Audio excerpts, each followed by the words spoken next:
আপনার মোবাইলে থাকা Google ফটো অ্যাপস দিয়ে দারুণভাবে ফটো এডিটিং করুন। আজকের ভিডিওতে আমি আপনাদেরকে দেখিয়ে দিব Google ফটো অ্যাপস দিয়ে কিভাবে ফটো এডিটিং করবেন। চলুন ভিডিওটা দেখে আসি। তো আমি চলে যাব Google ফটোতে এবং গ্যালারিতে চলে যাব। গ্যালারি থেকে যেকোনো একটা ফটো নিয়ে নিব।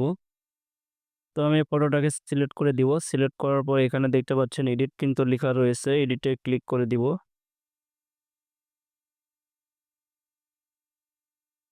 এডিটে ক্লিক করার পর এখানে কিন্তু আপনার অনেকগুলো অপশন পাবেন। এখানে দেখতে পাচ্ছেন টুল কিন্তু লেখা রয়েছে। টুলে ক্লিক করবেন। টুলে ক্লিক করার পর আপনারা কিন্তু আপনাদের ইচ্ছামতো ফটোটা এডিট করতে পারেন। এখানে কিন্তু অনেকগুলা কিন্তু কালার রয়েছে, ব্লার রয়েছে। এখানে দেখতে পাচ্ছেন ম্যাজিক ইরেজার টুল রয়েছে। তো আমি দেখিয়ে দিচ্ছি ম্যাজিক ইরেজার টুলে ক্লিক করব। ক্লিক করার পর একটু ওয়েট করতে হবে।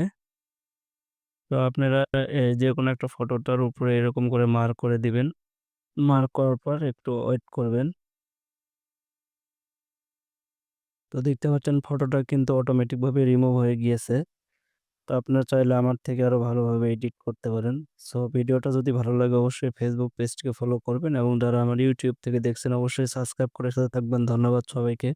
নিচে কিন্তু ডান লেখা রয়েছে অবশ্যই আপনারা ডানে ক্লিক করে এটা সেভ করতে পারেন।